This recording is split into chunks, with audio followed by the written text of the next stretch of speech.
What's good, friends? This is episode 37 of the Game Pass Gamecast coming at you.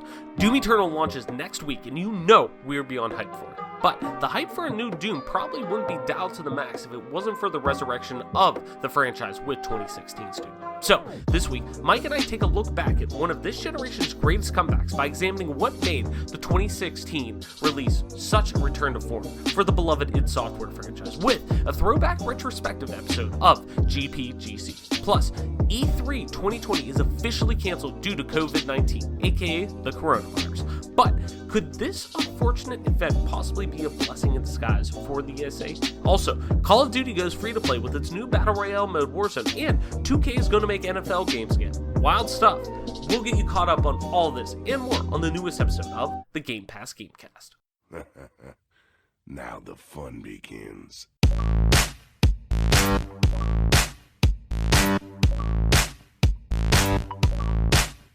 Punch it. Stop! You violated the law.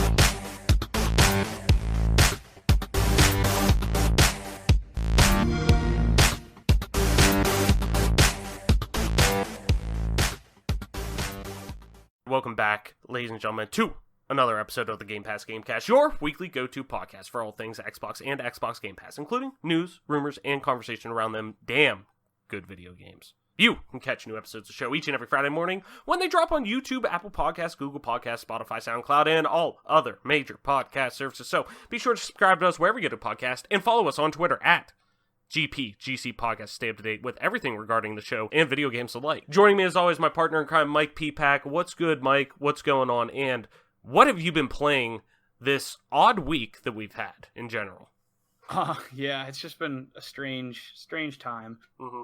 I've been playing some Halo 1 on PC, mixed in a little bit of Reach, just played some snipers just to play it a little bit. Now that we've had a week to kind of marinate with H1 on PC, in this version at least of within MCC, how are you feeling about it? What's kind of the consensus? I mean, I loved H1 back in the day on PC. That was one of those games that I played the demo consistently. You could play the demo online on PC. The infamous fucking Johnson at the end being like, Halo 1, combat evolved. Buy one, hell, buy two.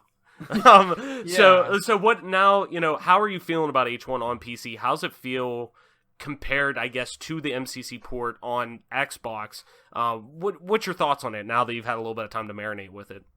I definitely like, I enjoy it a lot. It's something that at first it can be a little bit frustrating because you're like kind of having this situation where you're just kind of getting back into the swing of things, and different servers offer different registry and everything. Mm-hmm. But by and large, I'm actually very happy with the way it turned out. I think it's pretty solid.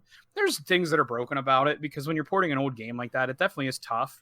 There's stuff about it that, might be able to be fixed with updates around everything.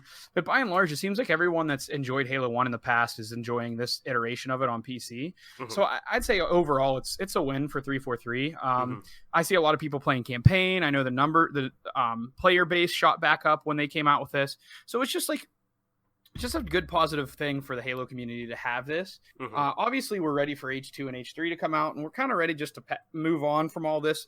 Have it as like an always, like you can fall back onto it, but moving into Infinite, I'm just excited for it all. But yeah, I mean, all things considered, pretty solid job done by 343 for, usually they get pretty brutalized online by people in the Halo community. Mm-hmm. But this is one thing that I feel like they did a pretty sound job at. Yeah, to be honest, I've heard nothing but good things, really, about H1's, the addition of H1 to PCs, MCC. Like, I've really, and maybe, obviously, that may just be the loud majority compared to the, quiet minority this time around.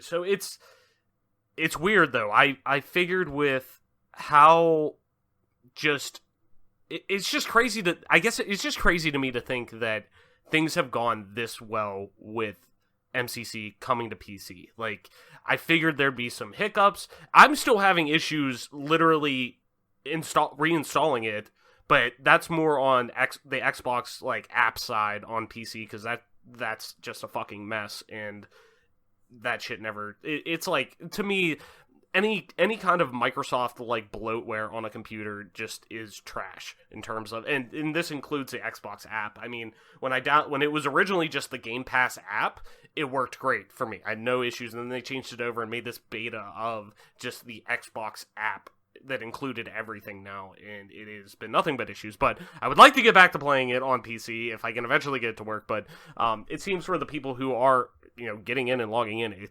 works fine, and everyone loves it. So what else have we been playing, man? Besides Halo 1, we've been playing that for over 20 years now. Almost 20 years now, I should say. What else have we been playing? Yeah, so I've just been playing some Smite, so just getting back into that and playing NHL.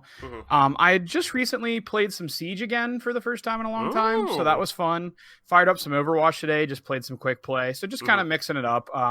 There's a couple big releases coming out here pretty soon, so just kind of staying fresh and just looking forward to the the new games that are coming out. Yeah, and that's kind of where I'm at as well, too.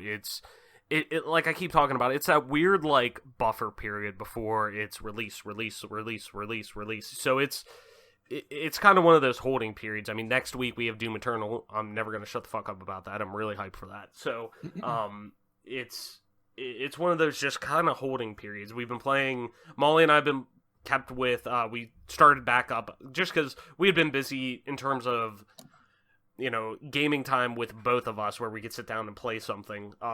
We've been busy for a little bit, so we just started, was it last night, I think? Episode 3 of Life is Strange Before the Storm, the last episode of that prequel. Great so far, loving it. I'm curious to see, it's really cool to see how things are set up for the original Life is Strange. But it's one of those, it's that thing that, kind of Star Wars suffered from with the prequels, that in most prequel things that what ultimately happens, so you can't be that surprising unless you're really like super retconning things, or which then is kind of like, oh, you're just doing that for convenience and trying to make us, fitting. It's like sometimes shoving a square peg into a circle hole. Sure. It's not necessarily meant to go there. It'll slide through, but it's just not necessarily. You're just kind of forcing it through there.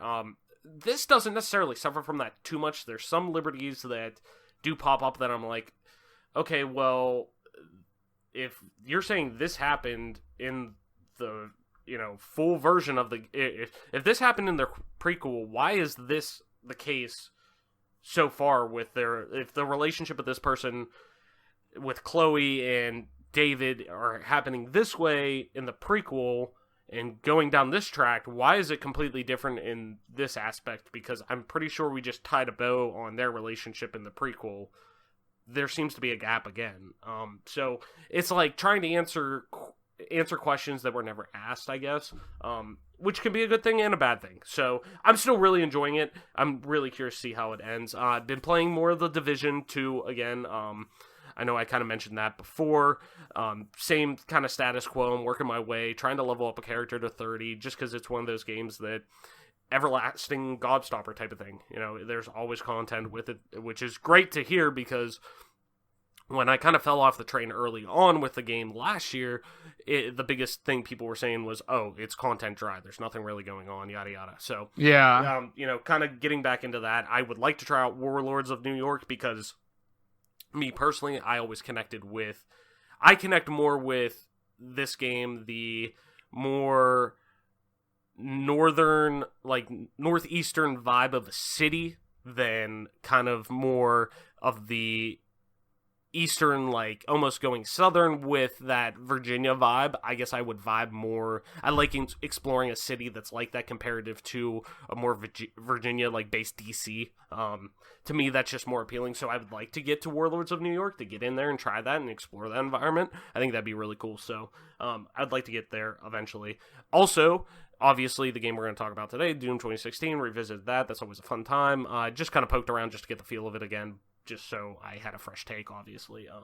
But I just replayed that at the end of last summer, and I wanted to replay it again, but now we're getting too close to Doom Eternal that I'm like, I don't want to be doomed out next week when I roll around and kind of be burnt out on that, which I doubt I would be, but don't want to risk it. really looking forward to this game. So, but I also been playing the first season of the Batman Telltale series. Adam and I actually, funny enough, like 3 years ago, started it. And we played the first episode the one day we were at his house, and then stopped. And for some reason, never went back to it. Really enjoyed it. For some reason, just totally dropped it off. And I think my thought was, okay, this is something we'll just all play together type of deal. And we never really stuck with it. So I went back, started playing that again, and really love it. It seems like that game gets a bad rap. As somebody who has been so intrinsically in love with the Batman IP for so long, their whole life, basically, it's so cool to see the liberties that Telltale has taken with the Batman IP and trying something wholly different and being, and this isn't a spoiler because it's presented very early in the first episode that Thomas Wayne, who is normally viewed as this, hero to the city of Gotham, Bruce's dad, that they're portraying him as, oh no, he's connected to the mob. He is not a good dude. And Bruce is finding all this out and tackling how he feels about that. Right. And it's presenting Harvey Dent in such a really cool way of him going and trying to be, take over as mayor of the city, and his internal battle with the Two-Face persona that he has, where it being almost like a dual personality thing, like having multiple personalities and dealing with that mental issue, and how that kind of affects somebody. So it's really cool the liberties they're taking. I always say, my thing is, if it ain't broke, don't fix it. But with IPs and trying new things, Batman's one of those IPs that, and really just comics in general, big DC and Marvel heroes like that it's meant to be iterated on. It's meant to have new ideas take. It's almost viewed as a platform itself. It's meant to have different views and iterations come out, and you to try. I love to see just new ideas with that. It's Batman's been through so many different views and perspectives over his fucking however many decades of life now he's had, that it's so cool whenever you see new things pop up. And the Children of Arkham arc that they're going through right now for the Telltale series, and even how Oswald Cobblepot, the the Penguin, for those who aren't familiar, his actual name, the way he's presented as this like English businessman that actually has a shitty persona that isn't necessarily this overweight, like stubby, disfigured type thing like Danny DeVito was in Batman Returns. Like having him just be this like elegant businessman, like who's a good looking dude type of thing, like it's really cool the liberties they're taking with that. So really looking for that. And this weekend, we're recording obviously on Wednesday, the full show. Ori and the Will the Wisp drops today. Really, I don't think I'm gonna have a chance to necessarily jump into it, or I'll have time this weekend to like actually sit down and play through it. I don't necessarily want to start that till I have like a Saturday afternoon just blocked off, like open, that I could just sit down and just fire right through it. It's one of those games I don't want to necessarily pick up, put down, where I could play a Telltale episode or whatever at night. So looking forward to playing that this weekend. It's getting stellar reviews. It's right now the best reviewed Xbox One exclusive, or Xbox exclusive, I should say. It's on PC as well, but the Microsoft exclusive that is out right now, it's one of the best reviewed ones in so long, and I believe right now the Metacritic is like a 92. So shout out to Moon Studios over there, man. Absolutely killed it. I'm really excited to get my hands on the 6 with that this weekend. So excited to play on Xbox One X too and get that 4K experience. So really looking forward to that.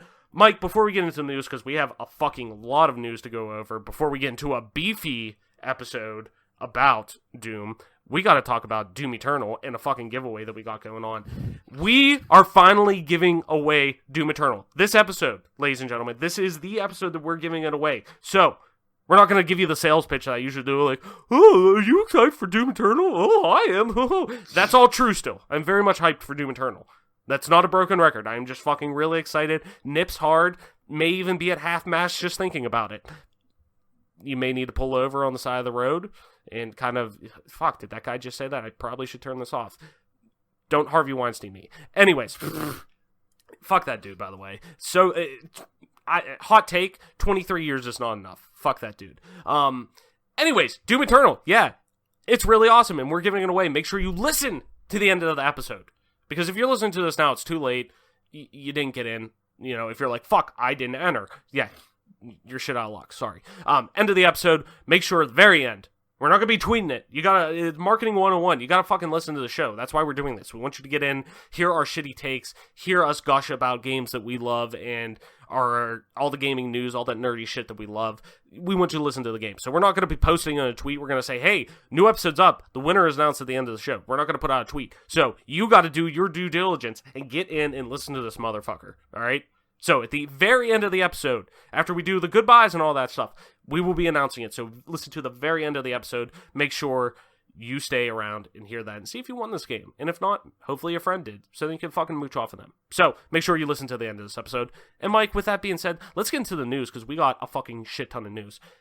Obviously the biggest one, E3 2020 is officially canceled. I got a good write-up here about it from Timur Hussain over on GameSpot.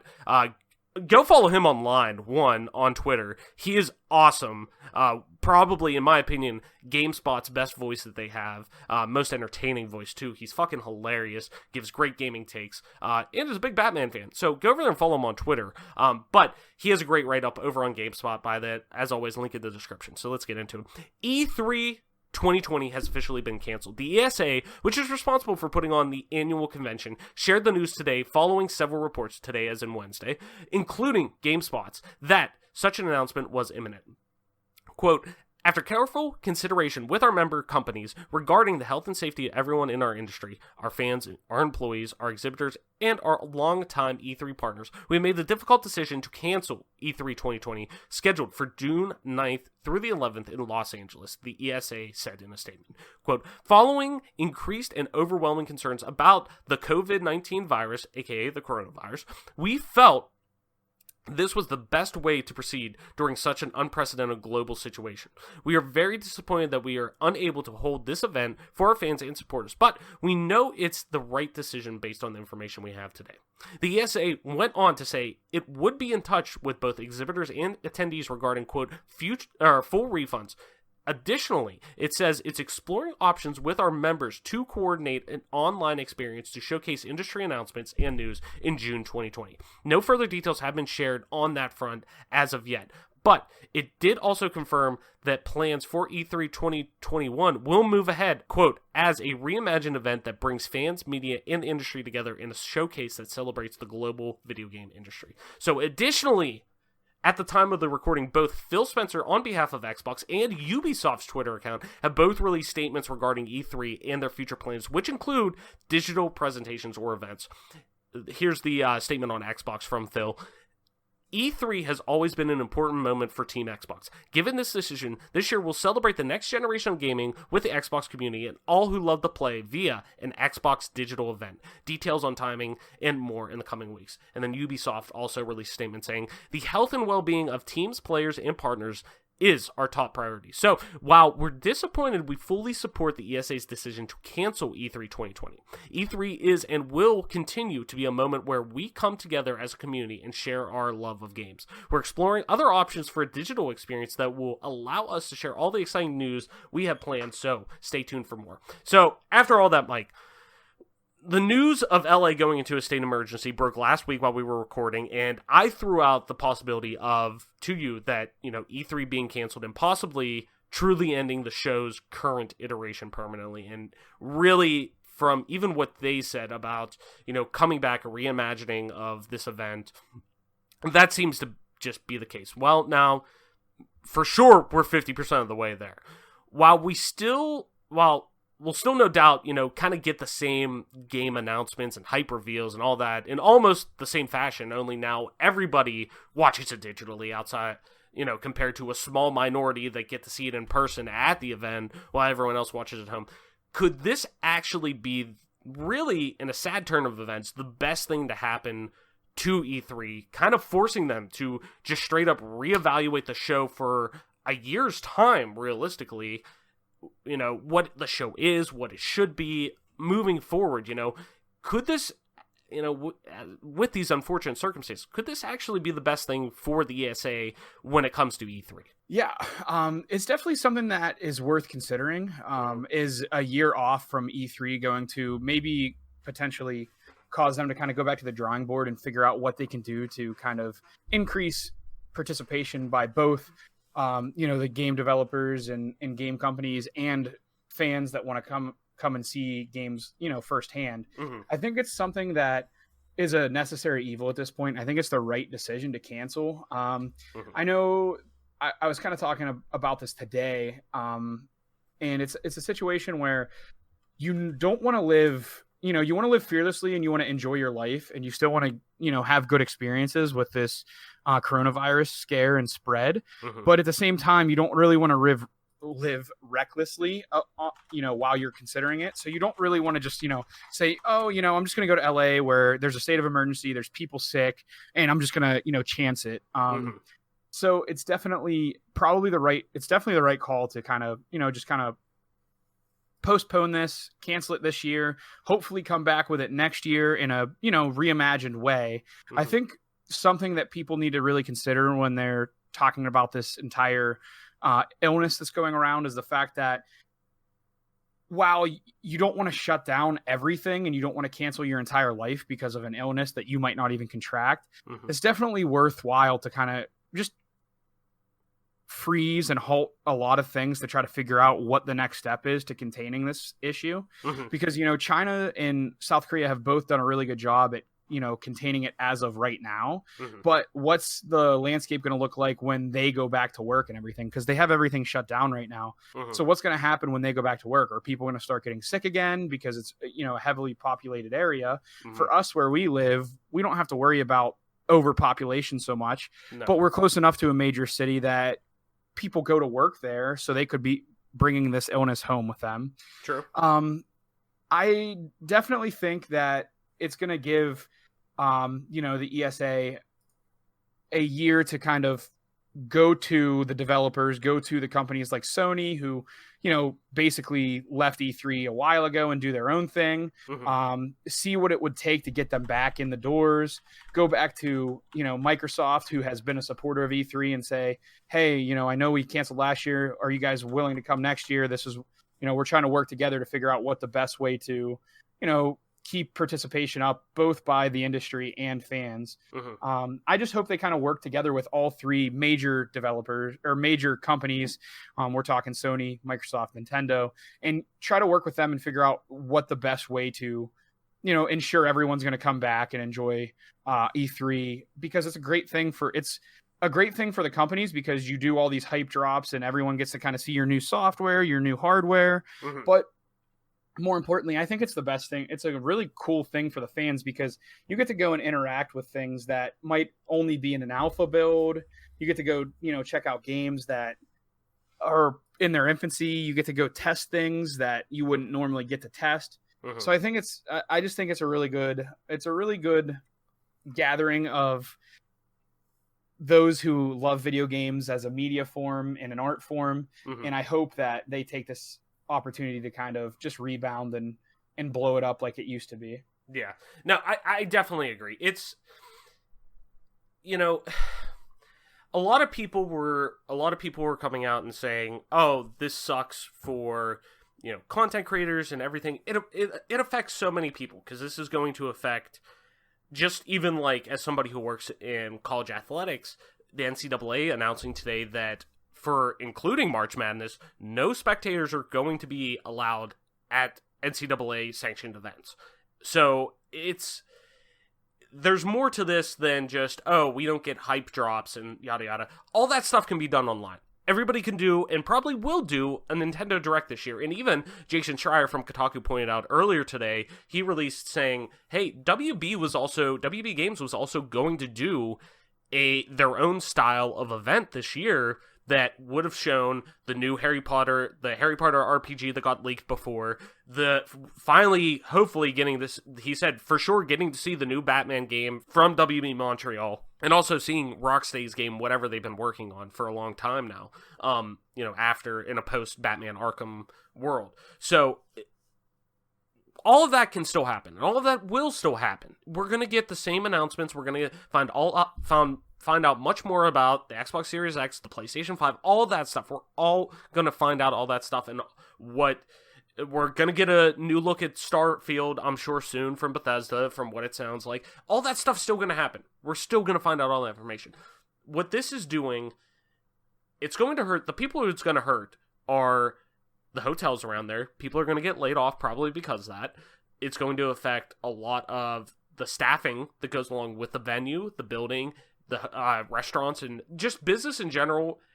That week in LA is smashed. It's because that is such a big event, not just at the convention center, but on all of LA, because of how big gaming has got. It's going to have such a big impact all around. Like, people are going to get laid off probably. Like, it's shitty to like think about, but that's the reality we live in, and it sucks. But you know, at the same time, it's one of those things that it's just, for me, for you, Mike, like, in quote-unquote able-bodied people, you know, we're younger, we don't have any real ailments that are, you know, any autoimmune disease or anything like that that's going to affect us. This disease doesn't affect us. It'll be a little more severe flu, and we'll get over it. Realistically, the chances of us getting it, or chances of us getting through it, are astronomically high. Who this affects is babies. It affects older adults. It affects those with respiratory issues, those with autoimmune diseases. Our women's lacrosse coach, her son has an autoimmune disease. If he gets that, he has a strong chance of it being fatal to him. It's those people with disabilities that are more affected by that it's those people we're carrying through. But it's, at some point, though, at the same time, life needs to go on. So all these cancellations of things that are going on, you know, if there's supposedly not going to be a vaccine for up to a year, life halting for a year, in the grand scheme of things, may not be that long, if we're talking, you know, this century or whatnot. But, like, for a lot of people, a year is a long time. Like, that is a long time to halt life, and that just can't happen. You know, right? There needs to be... And this is just so wild, wild west still. So, and that's a whole other conversation, obviously, we don't need to necessarily get into. You know, it doesn't necessarily pertain to the conversation, but, you know, it just affects so many people. But this is the right move. And to me, this is a good thing in a sad way for the ESA, that they've had so much bad press. They've shot themselves in the foot so many times with leaking so many journalists and industry members' information, and just the struggling prices of, or the rising prices of, booths at the convention center, not due to the ESA, but the LA Convention Center. You know, it's forced this convention to change, but the convention itself hasn't changed. That people are now saying, you know, and Tom Marks from IGN made a really good statement on it earlier, saying, hey, people who are planning to go to E3 this year, this being their first E3, I know that sucks. You're allowed to be upset about it. That sucks. But think about it this way. Use that money. Go to PAX next year. Because what E3 tries to be is no longer what it is. And it's torn between itself. You, as a content creator or a fan, will get much more hands-on experiences with these games. The majority of these games, probably, at a PAX. It's more fan-oriented. That now that you're able to go to these events, you're going to get so much more for your money going to PAX. That I agree that it's like, it sucks. I was thinking about going to cover for the first time E3 for the show and for some of the other content I make. That it sucks to think about. But E3 will eventually be back, and hopefully in a good way because of this. That it gives them time to say, fuck it, let's go to the board and scrap this. Let's fucking figure this out, and how can we live in 2021 and beyond and make this something that gamers still relish as a relevant thing to go to. So, Mike, let's move on to the next one here. And this is one that I really am looking forward to getting your opinion on, just because you are the FPS guy here.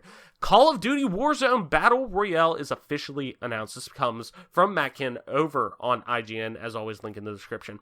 The Call of Duty Modern Warfare Battle Royale mode, officially called Call of Duty Warzone, is real and is coming to PlayStation 4, Xbox One, and PC for free on March 10th. AKA, it is out now. Go ahead and download it. After an announcement for Call of Duty Warzone went up early on PSN, Activision officially announced the new mode ahead of a 24-hour countdown clock that was meant to reveal Warzone on March 10th, 8 a.m. Pacific, yada yada times, whatever. Warzone will officially include 2 modes, Plunder and a 150-player Battle Royale mode, all set in one large map. In Warzone, 150 players will drop into Verdansk, where they can loot weapons and gear and fight to be the last team standing, aka every Battle Royale. The developer has added some new features unique to Warzone's Battle Royale, like cash, which can be collected in exchange for equipment, almost kind of like CSGO, field upgrades, kill streaks, or revive tokens. There's also an element called contracts, which are optional mini-missions squads can take on to earn rare loot, cash, XP, and weapon XP. Warzone Battle Royale also features multiple ways for players who are eliminated to return to the fight. Once eliminated, players will be transported to the Gulag, where they can fight other eliminated players for a chance to revive in a one-on-one, winner-take-all gunfight. This is alongside the various cash items that can revive players if necessary. The second mode in Call of Duty Warzone is called Plunder, a new large-scale mode where teams race to collect as much cash as possible.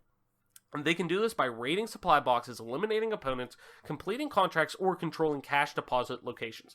Unlike Battle Royale, Plunder will have unlimited spawns with your loadouts, kill streaks, and more. Call of Duty Warzone will support crossplay between consoles and PC, and will allow players to maintain a unified progression across all Call of Duty Modern Warfare games. All Battle Pass rewards and purchase items will carry over into Warzone from Modern Warfare, but as this is a free-to-play mode, you do not need to own a copy of the full game for Warzone. So, if anybody has the deep pockets to go toe-to-toe with Epic Games in the Battle Royale genre, it's Activision with the Call of Duty IP, the franchise that now has sold over 3 million copies in its lifetime across the franchise. Out of all the factors that make a Battle Royale successful, Mike, what is the most important that Warzone has to do better than its competitors to succeed long term? What is the most important factor with Warzone that it has to just nail that really will set itself up far and above the competition that can actually make this a viable option compared to Fortnite, PUBG, Apex, yada yada? Yeah, I think them already releasing crossplay pretty much automatically was great. Mm-hmm. Just making that day one, everyone can play with everyone is a great way to stay relevant. Mm-hmm. I own the game. So basically there was like a probably like a week or week and a half ago. There was a humongous update that was like the entire, game, basically the entire Battle Royale mode that they released as an update. Mm-hmm. And we didn't know why the update was so big, but they put that, it was kind of like a ghost drop in a way because it had already updated for me. So like the minute that it was released, I could just go on and play, which was awesome. I think something that this Battle Royale does, well is, unlike Blackout, I think it plays a lot more like just a Call of Duty game. Mm-hmm. Blackout felt like it was trying to be something it wasn't. It was trying to be this bridge between PUBG and Call of Duty, basically, is how it felt. Like the gunfights were a lot more fluid than PUBG. PUBG has fluid battle like gunfights, but I'm talking like Call of Duty movement, all that stuff. Blackout did that, but the vehicles and everything felt a lot like PUBG, and then moreover, the looting system and everything, it just felt a lot like not Call of Duty. This game in particular, the gunfights and everything, it feels just like you're playing Call of Duty. You're just in a battle royale, which is awesome. I think another thing that they did well was the Gulag. I think it's interesting to get eliminated. I love it, dude. I love the Gulag. Be able to get back into the game. It's definitely really cool. And it gives the opportunity for people to get really high kill games. Like I know I saw one of my friends on Twitter posted they had a 31 kill game. Now, granted, you could probably kill people twice because the Gulag, it's still really cool because it's high octane. You're not as punished for aggression, which feels really good in a Battle Royale game because Battle Royales traditionally have been super campy. So almost being punished for camping because you're not going to get as good as loot and things of that nature is great because it keeps people moving. It keeps people aggressive. Also, the armor system's pretty neat that you can pick up armor shards, and everyone pretty much has the same level armor no matter what. And the more, like, with your armor shards, you just hold in Y and you replace your broken armor. It's really cool. It's really fluid.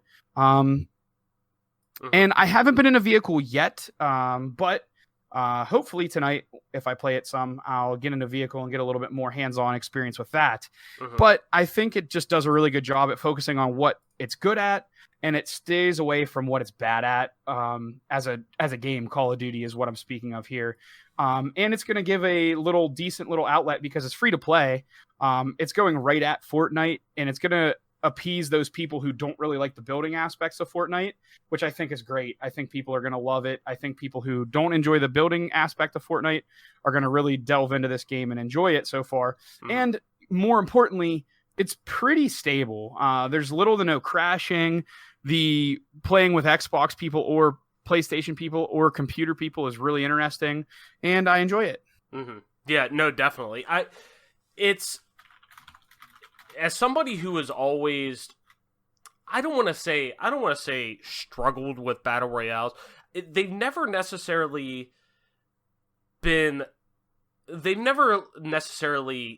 just hooked me where I'm like, fuck, this is the only game I want to keep playing. Like, people were like, the only game I play is Fortnite. The only game I play is PUBG. The only game I play is Apex. Like, nothing's ever like hooked me where I want to get in and I want to get balls deep in the meta with a battle royale. But the funny thing is, I've never been a Call of Duty guy. I've always said that if I'm gonna play an FPS, I usually play Overwatch, Counter-Strike, Halo, anything but a Call of Duty. I've just never necessarily taken to water with that Call of Duty series. But it's funny that it's almost like two wrongs make a right for me in this case, because playing that yesterday, I only got to play a few matches real quick. I only had like an hour to play it or whatever.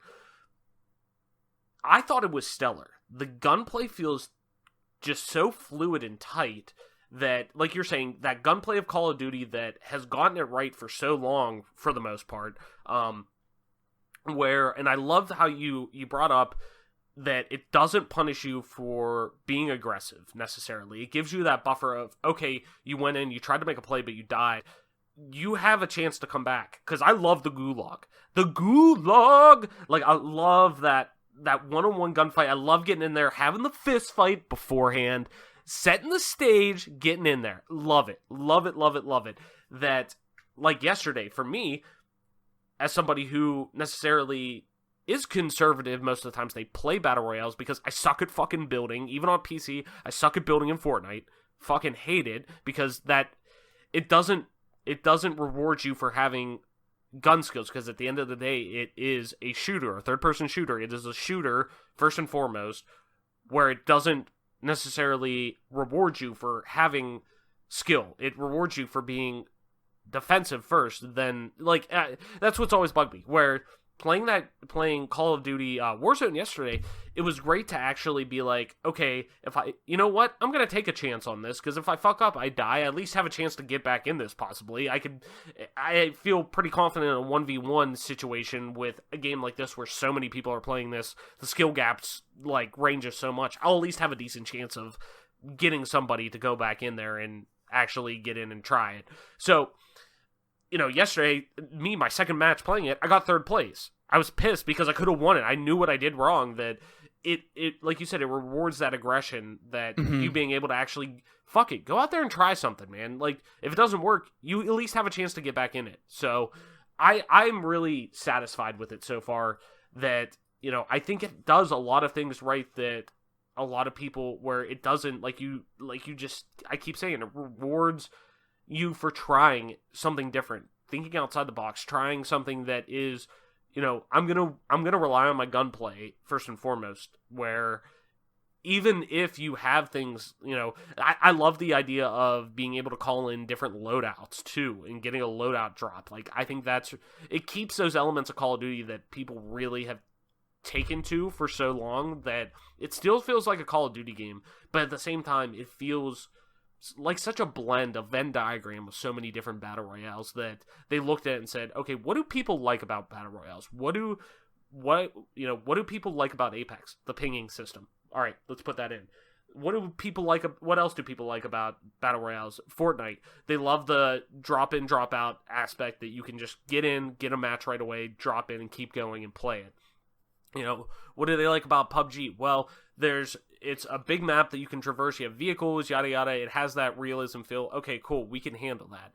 And then why do people like Call of Duty? Tight gunplay, the variety of weapons, yada yada. So I think it's going to do a lot of things right because it's really tackling a lot of things right away pretty well. So yeah, I was amazed at because Blackout felt a lot different than and it runs well. Game. You saying Blackout made me remember it fucking runs well. It's optimized for console and PC. Trying to run Blackout on my fucking gaming PC with above 16 gigs of RAM, a very recent graphics card, it stumbles, and it's and I'm playing 1080. I'm not trying to do 4K or anything like that. I'm just trying to do 1080p 60, and it struggled to do that. That I could play multiple other games that are high quality AAA games on much higher settings and run them buttery smooth compared to Blackout, which I installed, bought it, the first Call of Duty game I bought in so long to play Blackout with everybody, and it just could barely run. So I'm I'm not going to play that. Where this, a free-to-play Call of Duty, installed it, was able to jump right in, and I'm getting 144 frames on high settings, with my same setup. The polish was actually put into this. The optimization is there. So, sorry to cut you off. No, I was just going to make the comment that, previously in previous iterations of the show, I bashed Infinity Ward and I bashed this game because I said my original Xbox One that's an older model was having trouble and it was chugging a lot. I feel like recent updates they've made, one of the reasons why I've gotten back into playing COD with a couple of the guys that we play Smite and Puck, and one of the reasons why I got back into it is because the optimization feels so good. The frames, all those chugging frames and everything I was complaining about seems to have gone away. And there is a little bit of issue. I mean, when you have 150 people in a server, it's going to, whatever device you have, really, especially when it's an older Xbox One like I have, it is going to, have some issues and chug a little bit, and that's to be expected. But by and large, like you said, it feels really good. It plays pretty smooth. And again, I'm just going to double and triple down on the fact that it just it doesn't feel completely different from the base game. Black Ops 4 felt completely different from Blackout. The game was so different. But this game, it feels like it's Modern Warfare, but you just got thrown into a battle royale. I really love it, and I hope that Halo Infinite takes a page out of this book and they see that, you can use default gameplay from a game that you have, but just kind of add a battle royale mode with some different features, and people are going to enjoy it. Yeah. No, absolutely. 100%. So I think the future is bright for this game. Granted, we're 24 hours into its life cycle, but I feel very confident that when I say I feel that within 6 months we're still going to be talking about this game at a very high level. That we're already seeing Fortnite instantly, Epic Games instantly came out with Fortnite's new competitive season. Instantly of what they're doing as soon as this they knew it was coming. They were waiting to launch that, and to a lot of people, it was underwhelming. So, the iron's hot right now to strike. I think Fortnite's still going Fortnite's never going to die. It's just it's too big to fail at this point, personally. But we have the chance to see something potentially special happen with this game. It's not even anything. It's not a secret of what's holding Fortnite up. The only reason why people are still playing Fortnite is because they just dump so much fucking money into the scene. There's just so much prize money to be won on a weekly basis. It's a no-brainer as to why people still put up with them and still play their game. The competitive community asks for things, and Epic just basically pretty much ignores them and doesn't appease them at all, doesn't make any changes that they're asking for. And it's not even crazy changes. It's just simple balancing things. And they just want to cater to the casual crowd. And then they're well, we know that you guys are not happy with the game, so we're just going to dump a shit ton of prize money into it, and you're just going to shut up about it and play it because there's so much money to be had. And I feel like it's a cop out that there's gamers that still just constantly grind Fortnite because the money's there. But at the same time, like, I don't know how people do it if they don't enjoy it, but by all means, like, if that's their prerogative, if they just want to play something because the money's there, like, you can't really take that away from them. It's their mode over their MO. I don't know that I really agree with it, but whatever. I just hope that if they really are trying to compete with Fortnite, like, they're going to have to put prize pool money into the BR mode. I don't know that that's their aim in particular. I don't think anyone's ever going to like be like, oh, I don't know if I really want to compete with Fortnite. Like, absolutely, like, people want to compete with Fortnite, but I don't know if they're looking to compete, like, if they're going to have competitions for this, if the Call of Duty World Championships is going to include a Battle Royale mode along with their 5v5, like, classic competitive mode. Like, nobody knows what the landscape looks like, but they're definitely off to a hot start, and hopefully they continue the pace, because I do enjoy this BR more so than any other BR, and I hope it does well. No, 100%. Mike, we got 2 more news articles on here, but I'm going to ask one just because we're kind of already getting along and we haven't even hit the big topic. Let's head into one that I think is a more general one, which will cover a lot of people. 2K will make NFL games again for the first time in 16 years. This comes from Ethan Gotch over on Kotaku, as always, link in the description. 2K announced a deal with the NFL today to release a number of new football games in the coming years, with the first slated to launch sometime next year. It's not at all clear what these new NFL games will consist of. Quote, the games will be non-simulation football experiences, 2K stated in its press release. That suggests the games will be steering clear of the formula honed by the Madden series, but who knows what genre or twist 2K's NFL games will be exploring instead. Management sims, visual novels, a JRPG? There hasn't been a major reveal. I think that's some editorialing, you know. There hasn't been a major reveal to EA's rival. There hasn't been a major rival to EA's Madden series since back in 2004 when ESPN 2K5 released at less than half the price of Madden's NFL 2005, which I forgot about, that they launched it at basically like $20. Yeah. That was crazy, and people loved it too. As a result of that competition, EA went on to sign an exclusive deal with the NFL. In 2014, EA CEO Andrew Wilson told Polygon, quote, we still have a number of years left on our agreement there. That agreement is currently set to expire at the end of 2022. But 2K has shown hints of wanting to break back into the world of football, including when it put out football minigame in 2018's NBA 2K19. Whatever its upcoming NFL games turn out to be, hopefully they aren't plagued with NBA 2K's terrible microtransactions. EA released its own statement about the newly announced deal, stressing the terms of its exclusive license. Quote, EA Sports is the exclusive publisher of NFL simulation games, and our partnership with the NFL and the NFLPA remains unchanged. Our agreements have always allowed for non-exclusive development of non-simulation games on various platforms. So, given the specificity of the agreement being non-sim experiences, my mind instantly goes to a similar situation with the MLB license, where Sony currently controls the sim rights to MLB, but MLB RBI Baseball also exists to fill that, like, arcade void. Even so, does this deal begin to kind of shove a wedge between the NFL and EA for a possible split, or will an inevitable extension between the two parties happen to keep the Madden franchise exclusively with the NFL long term? And what do you see for a 2K game? I instantly think, you know, NFL Blitz-esque game, you know, to fill that arcadey void. What do you think? It's definitely, yeah. I don't think that you're, like, completely crazy for thinking what you think. I definitely think that you could be, like, kind of right on this, you know, in the same lane as what 2K is kind of dreaming up with this agreement they have and this newfound partnership. Mm-hmm.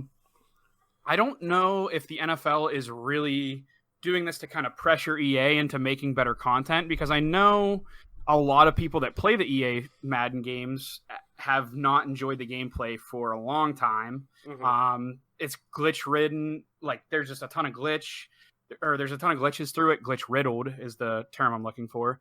Not only that, but the microtransactions, the Madden Ultimate Team being the competitive game mode where it's basically pay to win. But again, I don't know that the NFL's would really care about how they go about, you know, bringing a simulation to the world. I mean, they don't really care if EA has a ton of microtransactions, because just like you just said, you know, 2K isn't innocent. Mhm. They have a lot of microtransactions, specifically in the My Player field. You know, I was reading online that a lot of people have to pay a good bit of money to even make their guy in the My Player thing, like basically like the Be a Pro online thing from NHL, like Mhm. basically where you just play as a player in a 5-man game. You have to spend money to make your guy even be able to like dribble. Like that's a little bit of an over exaggeration, but you know what I'm saying. Right. So I don't know if I just see it like basically as a consumer, competition's really good because the cream will rise to the top, and whatever's the better company for them is going to make the games. Mhm. As far as like a game scope of a game that you could see from 2K, Mhm. I think the arcadey NFL Blitz wouldn't be like a horrible thing for them to do. I definitely think obviously it's going to be an arcade type game because it can't be a simulation type game. What that's going to mean is like, is it going to be like that football manager game, like you Mhm. said, where you're just going to basically be the puppet that, you know, or the puppeteer that kind of pulls the strings and, or basically a GM. You know, what's all going to be included there? I think they'll have a game mode of some sort that's going to be arcadey. That's kind of going to show the NFL and the world that they can develop a football game that's fun and, you know, glitchless, or at least be, you know, somewhat as polished as it can possibly be. Mhm. I think they're going to include some mini games that are going to be fun, maybe not particularly simulation based, obviously, but they're going to have arcade mini games where you're going to have to pass, you're going to have to run, you're going to have to do all this cool stuff.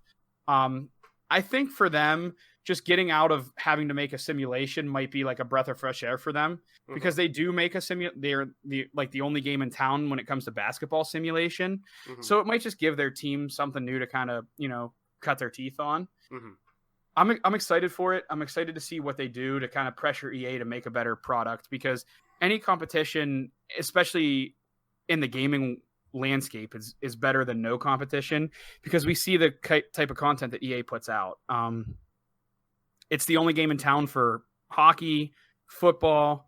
They gave up the golf rights eventually, finally. It's just interesting. We'll see what happens. Maybe they'll kind of take over EA's space with hockey too, if this NFL thing works out for them well. Maybe they'll do the same thing with hockey and just do like an arcade style hockey game, and maybe that'll be their little market. They'll just, you know, be like a laid back $20 game that you get to enjoy, and you don't have to sit there and put hours into it to really get good, or maybe not even get good, but you don't have to like set aside an hour and a half to play a game. You know what I mean? It's going to have that pick up and play aspects. I would imagine, because realistically, just from, you know, what their statement says, two things. There's a mobile experience is definitely not off the table, and I think is a very real possibility, because that's probably, I'd imagine, what the first thing they're going to announce is in calendar year 2021, when they're saying they're going to have their first announcement. You know, right. That to me is the no-brainer. That's for sure going to happen. They're going to have some kind of mobile experience that takes away the, you know, that may be a Blitz type experience, but it's probably more of a card-based game or something like that. We see a lot with, you know, various IPs and licenses, like with the MLB, with the NHL, yada yada. So I could definitely see something like that happening. But I do think a Blitz style game, I do think a arcade style game is just such a, there's a void for that. And I know I say all the time that, talking, you know, with you guys, like, we played the fuck out of 3-on-3 NHL Arcade and NHL Hits. Like, that's something that you, me, Adam, we always played together because it was so easy for us three to play. And we could play, like, 6 or 7 games and then be like, all right, let's do something else, compared to, like, one NHL game. Or right. one game of Madden. Like, where we could pick up and play something like that and have fun and do, like, mini tournaments or stuff like that. Like, it's just built for that pick up and play casual consumer that the NFL just doesn't have that right now. And the NFL being the largest, or football being the largest sport, or the most, you know, the biggest sport, I should say, in terms of money, eyes on the product, yada yada, in America, they want to fill every gap they can, and they just haven't been doing that. So this makes a lot of sense, especially just broadening their competition. Like you said, competition is always great, because that forces people to do more things and hopefully get the best out of them. And it's almost like, you saw Epic release the Epic Game Store. And not that, obviously, they've been working on this for quite a while, but I'm sure that lit a fire under Valve's ass to say, oh, fuck, we have some competition now. They're giving away a shit ton of free games. They're going to be just like us. If you want to play Fortnite, you have to have the Epic Games installer and the store installed onto your PC, like they did with Half-Life 2 and Steam back in the day. So they realized, okay, these fuckers have a lot of money. Now you're seeing all the pomp and circumstance around Half-Life Alyx. Granted, that game was not made in a year and a half, but point being, there was a reason why they put so much emphasis and now so much pomp and circumstance into it at the same time. So it'll be interesting to see what they do with the 2K, or 2K does with the NFL license. So, Mike, it's time to get into our big topic. And you know what? Before we get started here, we're talking about something special. It's time to crack a beer. We're talking about, and that's a nice cold Pilsner lager from the beautiful area of Pottsville, Pennsylvania. Actually, I heard it's kind of shitty. A Yingling. We're going to have a beer because we're going to talk about a great fucking game. You've heard us talk about it for weeks, and obviously, your boy, he likes to ham it up a little bit. But Doom Eternal is legitimately one of the most anticipated games for me this year. From everything I've seen, I'll be quite honest, it has the making to possibly be the standard bearer for FPS campaigns moving forward, period. And I don't think that's, hyperbolic to necessarily say, but a big reason for that is how remarkable and pivotal its predecessor was to be putting it in this position. And of course, I'm talking about 2016's Doom, the reboot.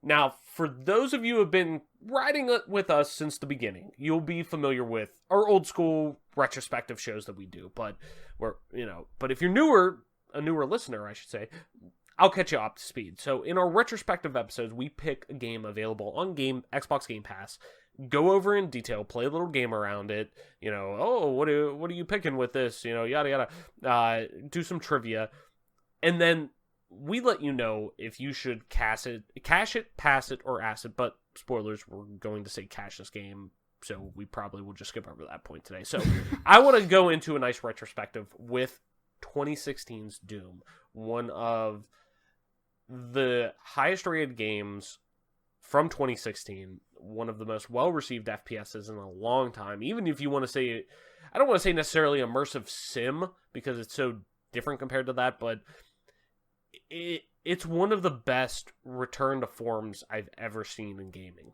bar none. Because of the drastic change that was seen from Doom 3 and what Doom 4 never was to being taken to Doom 2016 in such a breath of fresh air. It's just so remarkable. Yeah, Doom 3 was like the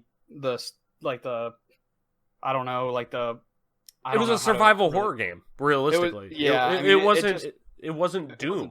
Yeah. And so actually, just to kind of kick it off, and we'll kind of, just to kind of kick the conversation off, let me, I guess I should, before we do into that, let me kick it off here with a little info. I'm so out of whack with, we haven't done a retrospective episode in a while. I'm all over the place with this. So I like to at least set the stage. If you've been living under a rock and you haven't seen this beautifully demonic game, let me fill you up with a little bit of info. Doom 2016 is a first-person shooter video game developed by id Software and published by Bethesda Software. It was released worldwide on Microsoft Windows, PlayStation 4, and, of course, Xbox One in May 2016 and is powered by id Tech 6. A port for Nintendo Switch was also co-developed by Panic Button and released in November 2017. It is a reboot of the Doom franchise. It is the fourth title in the main series and the first major installment since Doom 3 in 2004. Doom was announced as Doom 4 in 2008, and that version underwent an extensive development cycle with different builds and designs before the game was restarted in 2011 and revealed as simply Doom in 2014. Players take the role of an unarmed unarmed Space Marine as he battles demonic forces from Hell that have been unleashed by the Union Aerospace Corporation on a future set colonized planet Mars. The gameplay returns to a faster pace with more open-ended levels, closer to the first two games than the slower survival horror approach of Doom 3. It also features environment traversal, character upgrades, and the ability to perform executions known as glory kills. The game also supports an online multiplayer component and a level editor known as SnapMat, co-developed with Certain Affinity and Escalation Studios, respectively. Doom was well received by critics and players. A single-player campaign, graphics, soundtrack, and gameplay received considerable praise, with reviews crediting the game for recapturing the spirit of the classic Doom games and first-person shooters of the 1990s, whereas the multiplayer mode drew the most significant criticism. It was the second best-selling video game in North America and UK a few weeks after its release and sold over 500,000 copies for PC within the same period. A sequel titled Doom Eternal was announced at E3 2018 for Nintendo Switch, Microsoft Windows, PlayStation, Xbox One, and Stadia, and will be released in March 2020. So, Mike, now that we got all that out of the way, we talked about that, you started talking about Doom 3. So, first off, let's just start it with this. What's your history with the Doom franchise in general? Did you play the original titles on PC or console, Super Nintendo, N64, yada yada? Did your history with the titles really influence your hype, or not hype, at the time for this reboot? So, kind of fill me up, man. What is your history with Doom as a franchise? Yeah, my first iteration of Doom would have been... it would have been the original Doom on PC way back in the day. Mm-hmm. So I definitely started way back at the beginning and enjoyed the game from being a little kid. It was just something that was just so weird because, you play NES games and, it's 2D, a lot of it's side scrolling. Mm-hmm. And then you play this game that's like it's like 2D and a half, it almost feels like, right? Mm-hmm. I don't know how to really explain it, but being like the first ever first person shooter was just really awesome. Mm-hmm. I really enjoyed my first ever first person shooter. Mm-hmm. I really loved the first one, and I still have it on Xbox 360 Arcade, mm-hmm. the first and the second one. I did play the Doom that came out on PlayStation 1. Mm-hmm. I can't really remember. It was a upscaled like Doom. It was called Final Doom is what it was called. Yeah, the original Doom has been ported and like reconfigured so many times. It's like asinine. Especially once you got to like my first Doom was like Doom 64 that I played at Jake's house. So like I remember playing that and like knowing what Doom was, but I didn't have access to it on PC or whatever, so like exactly that was the first time I played it. It was basically a reskin version of the original Doom. But go ahead, continue. Yeah, so I did it.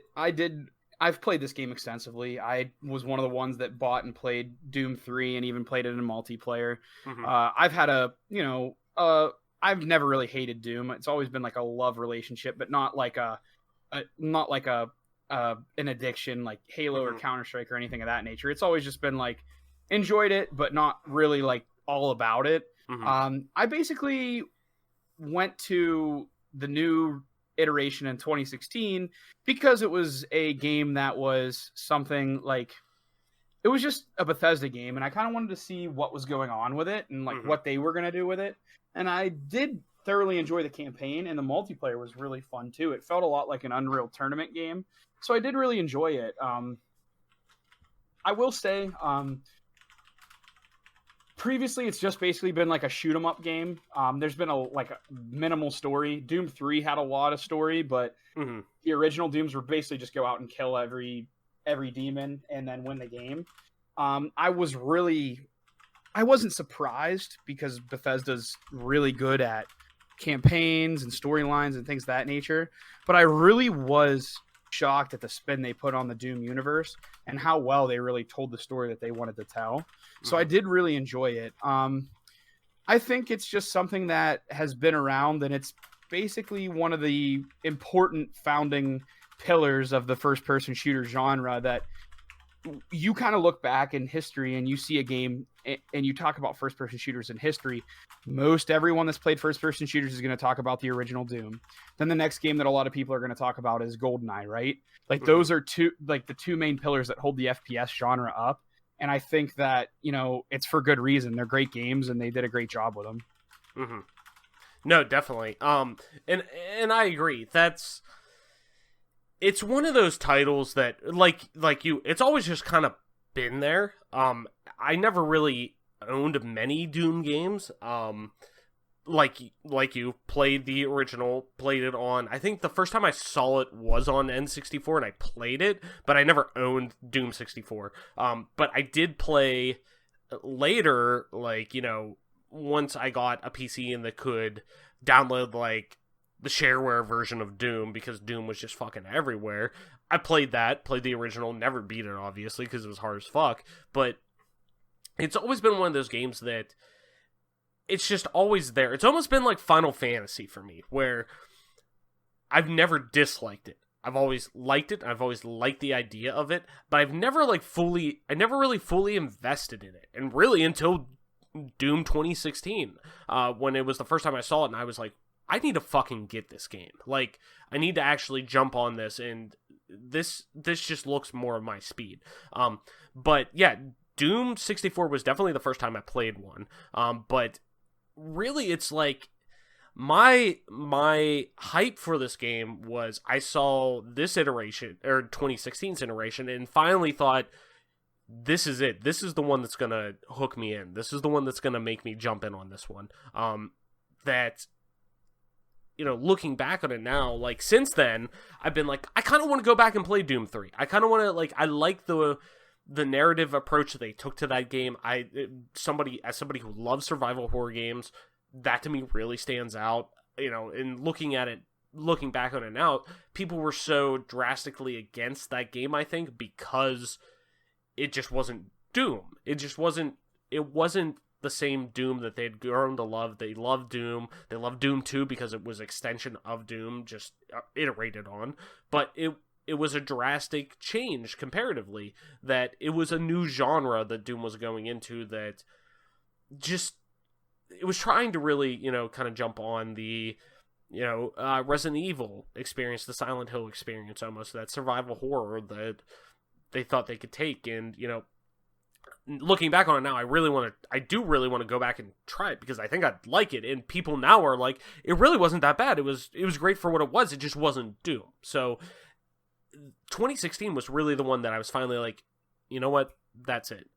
This is the time I need to actually jump in and try this. So, sticking with history before we dive into the modern iterations, let me ask you this. Do you think FPS titles, and really, I guess, shooters in general, would have advanced to the state that they are in terms of precision controls, especially with mouse and keyboard, in terms of using the mouse to actually aim, and really refined gameplay, if Doom hadn't existed? Would we have a Quake or an Unreal Tournament on PC? I definitely kind of... I know it's one of those chicken and egg type questions, sure. But...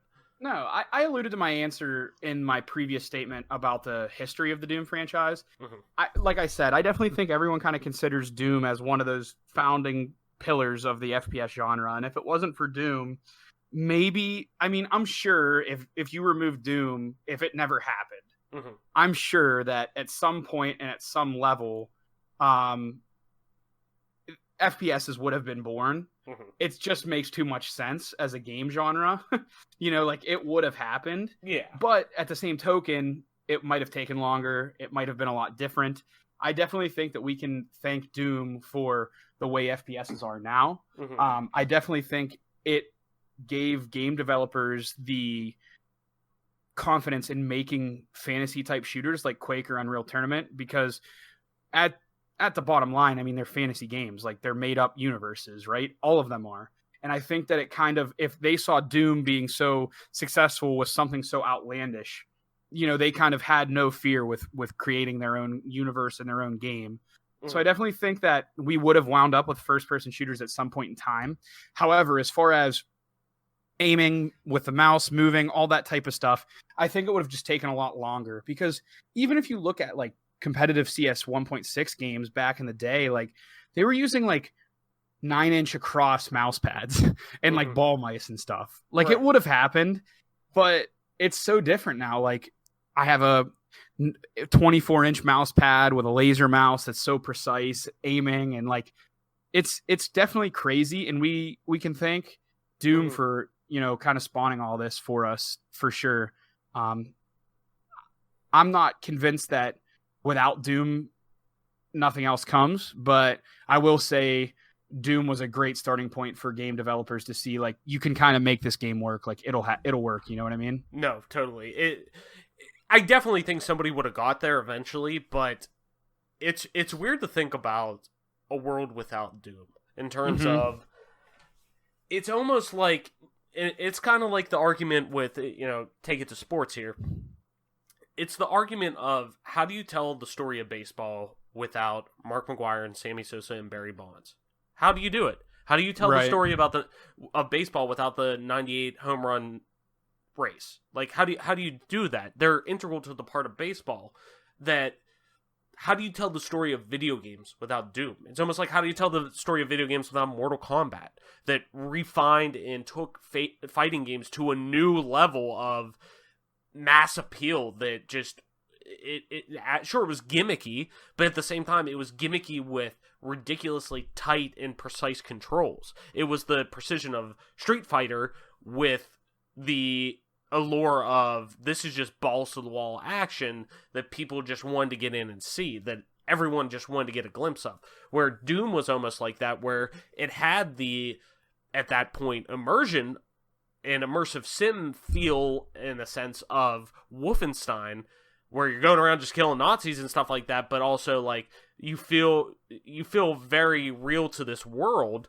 But it also had it where it just logically made sense to people when they control it. They didn't have to worry about using different buttons to just move in terms of your vision or whatnot. It was, hey, here's the mouse.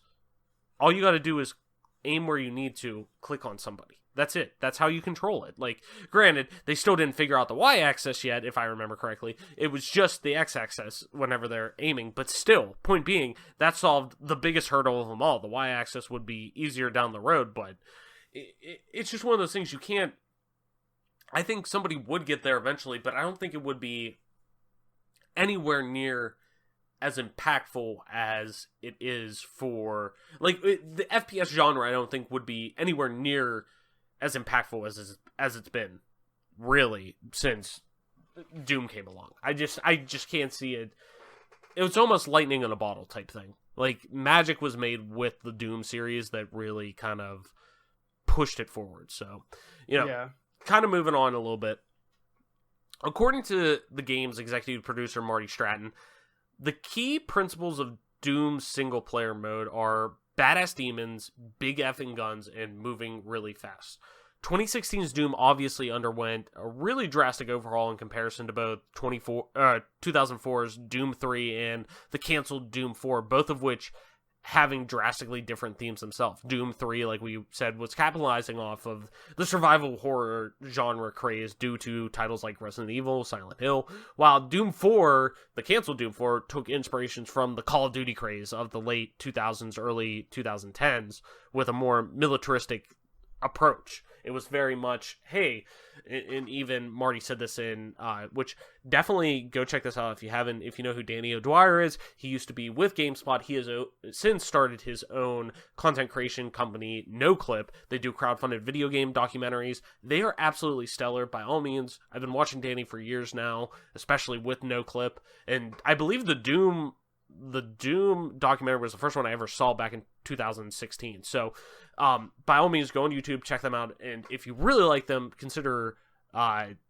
supporting them financially through Patreon, because if there's one company that ever deserves it, it's them. They do fucking stellar work, and Danny's a brilliant mind in terms of games media. So, I digress, but what he was able to show with that, and what Marty was able to say with that, was that it just didn't feel like Doom, and it was much more, what if hell literally came to Earth in a modern day with how the military is and how would the military respond. So it was very much Call of Duty-esque, and a lot of people internally in that documentary they talk about it was, especially even on message boards that got leaked to and whatnot, people were calling it Call of Doom. So why do you think it was so important, Mike, that 2016's Doom focused on speed and instinctualness, which is not a word, but fuck it, it's, relying on your instincts necessarily, rather than trying to ride trendy gameplay waves of the time? Why do you think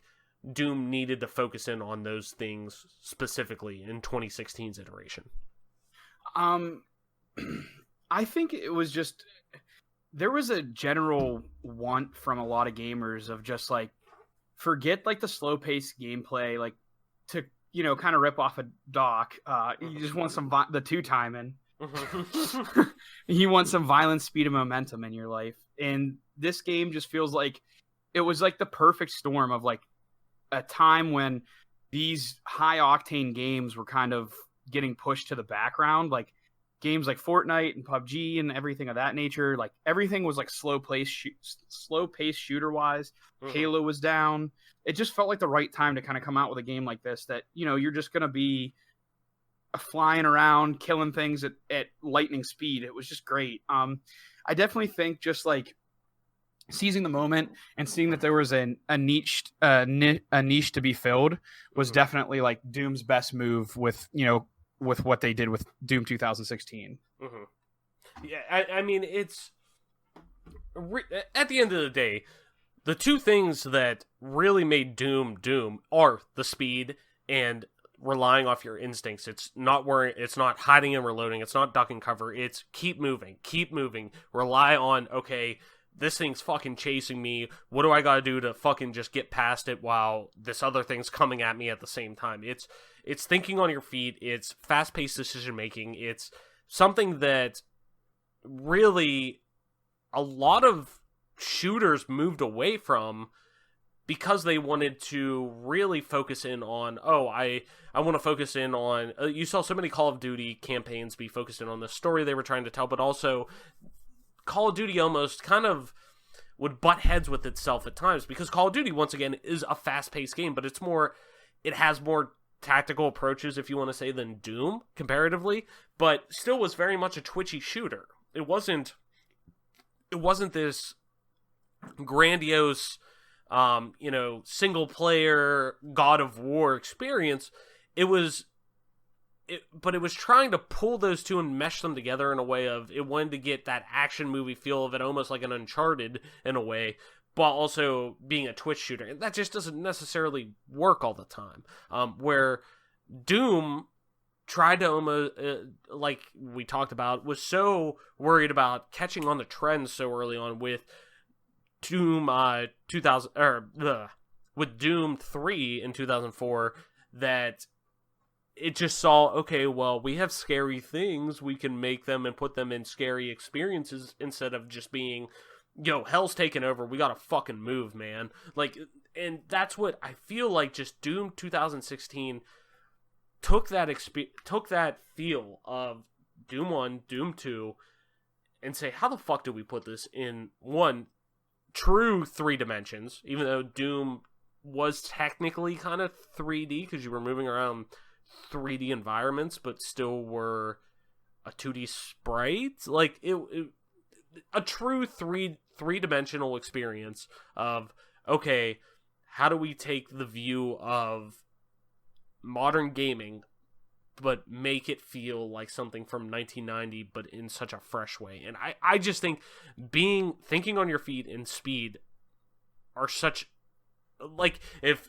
Doom had a family crest, it's going to have speed and instincts right on there, where it's not worried about, hey, oh shit, I got to reload my AR. It's like, no, fucking switch from the heavy assault rifle to the shotgun right now or you're going to fucking die again. Like, and the whole glory kill situation, which is fucking phenomenal, which they actually, the glory kill actually came from the scrap Doom 4, the previous one that this eventually became Doom 2016.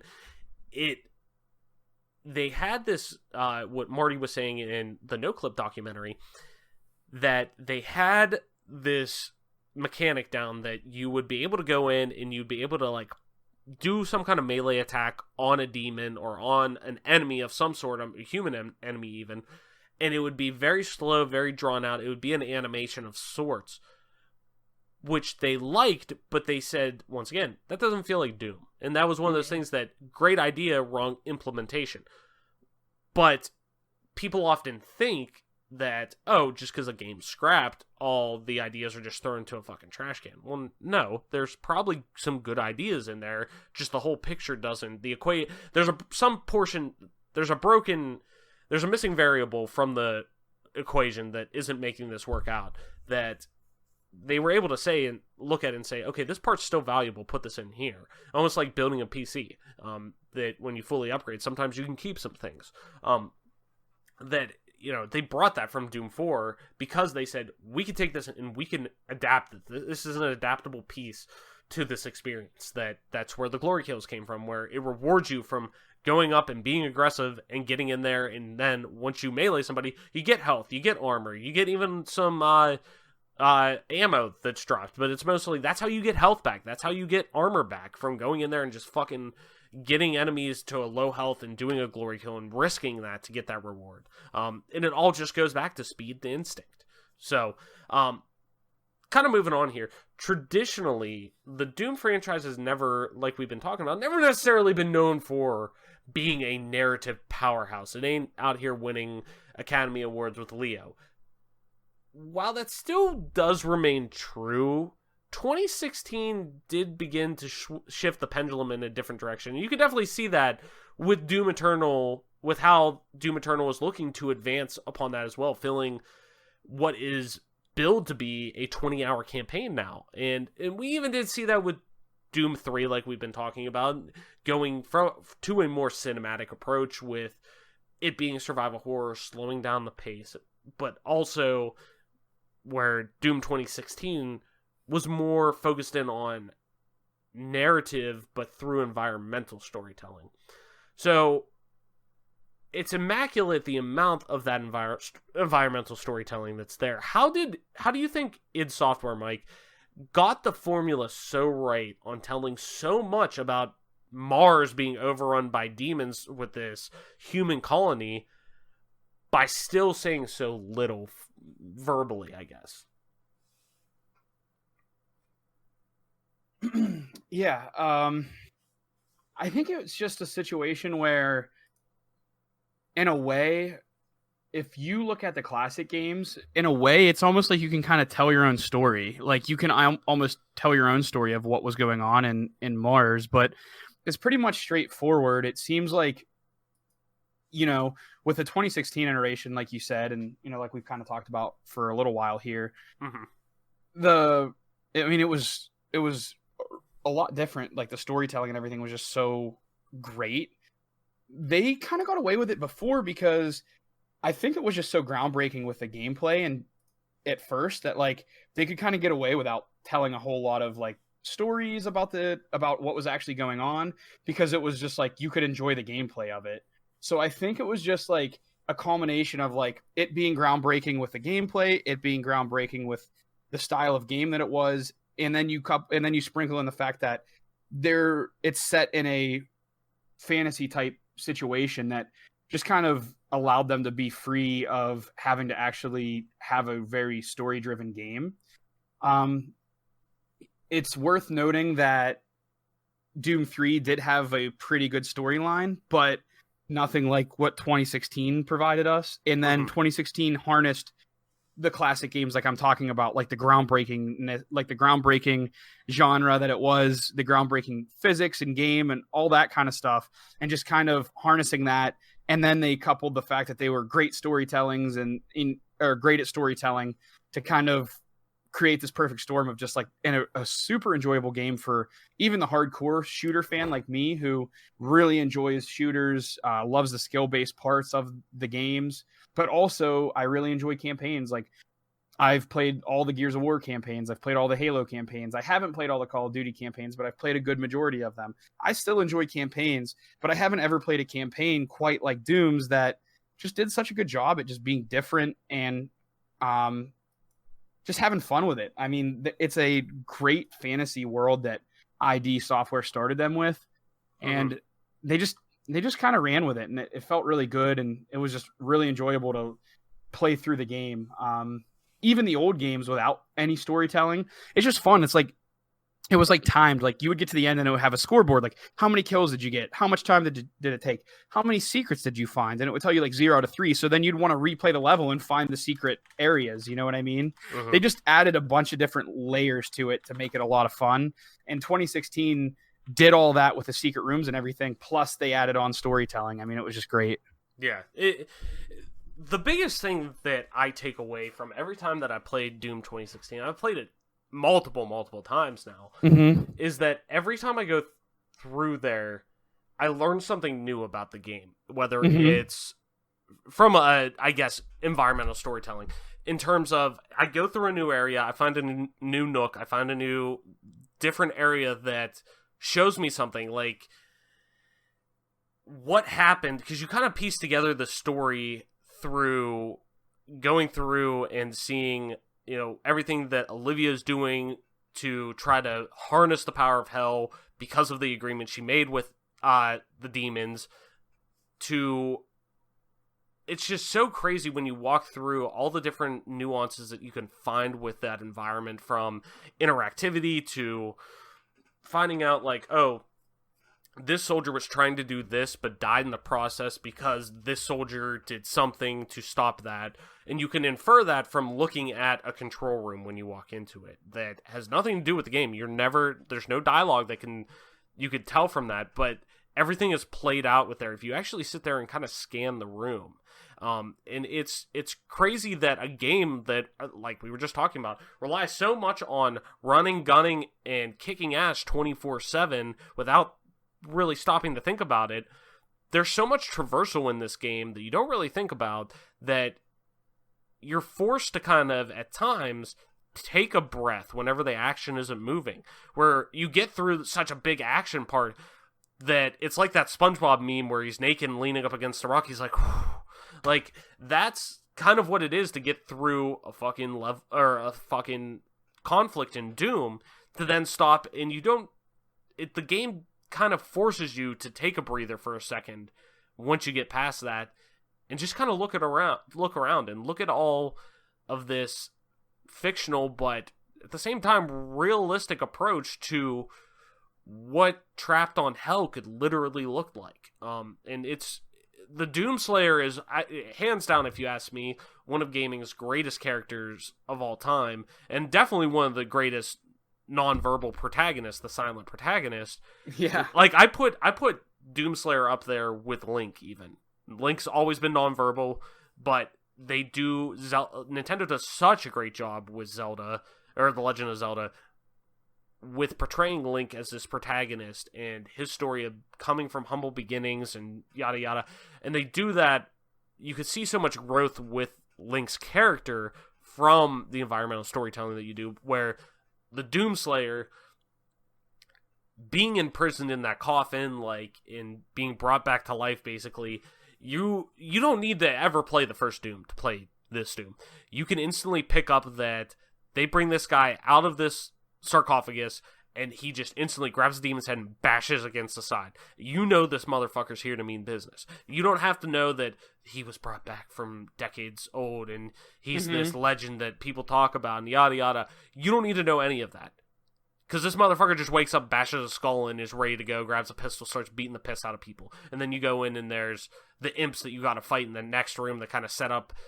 It's almost like the Super Mario Brothers 1 World 1 Level 1, where it does so much environmental storytelling how to play the game right away by you walking up and you notice, oh, there's a Goomba coming at me, I can jump and I can jump on his head, oh, that's how I kill them, oh, these blocks, I could hit these ones, they don't do anything but they break, but these question block ones, I hit those, there's coins that come out, yada yada, oh, there's a mushroom that makes me big, okay, like, all in one real frame, you learn that, and Doom does so many of those parts well, that you instantly learn not only about how to play the game at a fast-paced level and at a level that is just so expansive at the same time, but also it does so much to just tell you about that world that you're trapped in that is literally hell on Earth. Well, hell on Mars, I guess, but you get the point.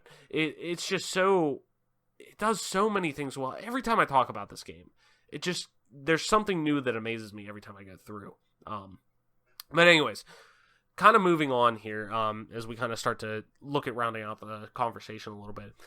John Carmack, really one of the founding members of id Software, is a video game icon. It's one of those names that you throw out there at this point. John Carmack, John Romero, Reggie, you want to talk about Miyamoto even, and Miyamoto I think I put a little bit above, but John Carmack's one of those names that when you hear about it, you instantly can recognize him with Doom. You can recognize him with a certain franchise. He's just one of those names you always hear about. Along with him, like I said, John Romero and so many members of that id team. They made one of gaming's most iconic franchises in Doom. But at the same time, could be safe to say he was instrumental in, the downfalls of and the shortcomings of Doom 3 and the eventual canceled Doom 4. Carmack left id Software in 2013 to commit working on Oculus VR. Right around the same time that the new vision of Doom was born. I think it was 2011 they began development where they canned Doom 2000 or Doom 4. I keep wanting to say Doom 2016, Doom 2014, yada yada. You get what I'm saying. Doom 4, when they canned that in 2011 and obviously began pre-production and whatnot on what would initially be the Doom reboot, there was time where obviously some things were not agreed on, yada yada. Even with all the extreme highs and lows with the franchise, do you think Doom would have been able to regain its footing as a franchise if somebody as integral as John, or John Carmack, I should say, because there's a few of them, would have stayed at id through the Doom reboot? Does a franchise like Doom that is so powerful for so long and has so much namesake, when an icon moves, stays, leaves, yada yada, how important is that for a development like that? Do you think it's almost chicken and the egg type question? Do you think we would have got this experience, I guess, that we got eventually and really brought Doom back to life, no pun intended, bringing this franchise back to glory for the most part, no pun intended again, with glory kills, that if he would have stayed, knowing that obviously there was a rift between what was going on, yet he's one of those brilliant minds that brought us so many great experiences and really helped pioneer PC FPSs to this day easily, that him leaving, if he would have stayed, do you think we would have had this same impactful situation? Do you think it was possible, at least? It really depends. Sometimes people just... it's something that, it's chicken before the egg. It definitely is. It's a pie in the sky type, what if question. Sure. It's just a situation where I start to consider when you look at Doom 3, the canceled Doom 4, you start to wonder, what creative... Not that he's not a creative person, but was his touch out of date for games, at least? When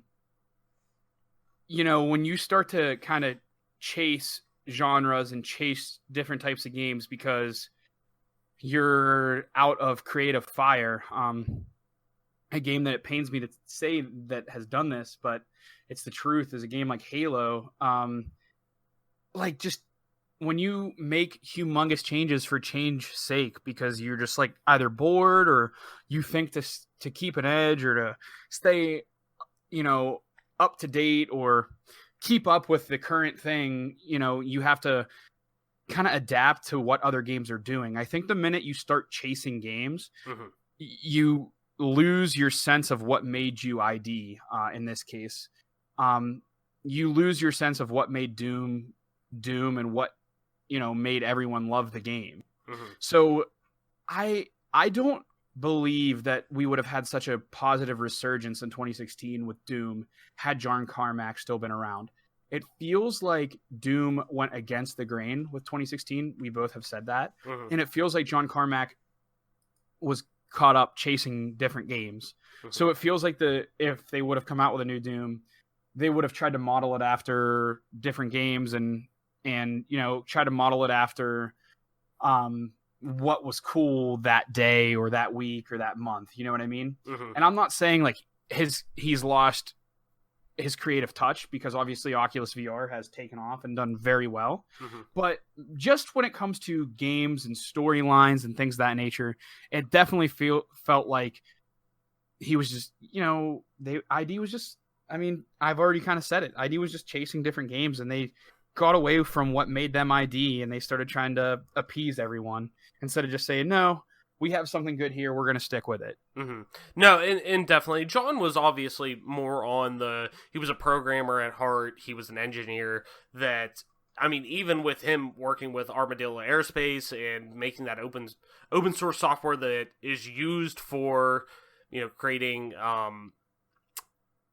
he's always been known for making open source software and really being a voice with being an advocate for that.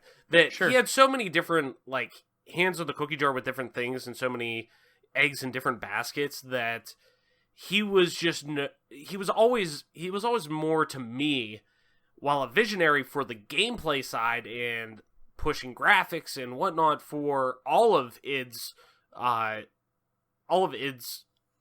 what's the word I'm looking for, IP and whatnot in the games they put out.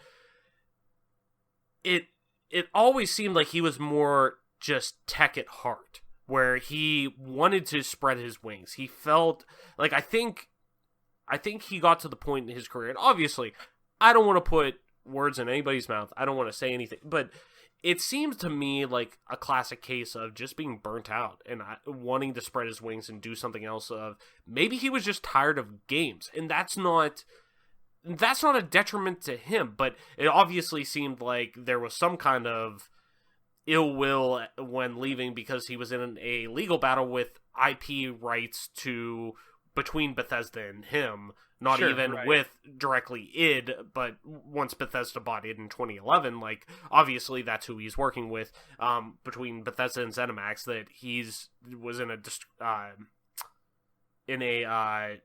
I think it was he claimed they refused to pay him, it was $20 million, something like that, 22, something like that, that they owed him from the purchase of id Software, being a founding member.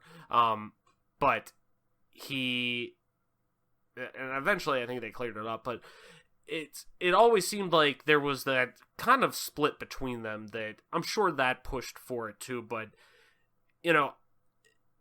at that point, he's in his 40s. He's looking at, do I want to keep making games? Do I want to use this programming and computer engineering knowledge that I have, and that I've obviously been so fucking good at for so long, and an innovator of gameplay mechanics and making a tight, polished experience for so long?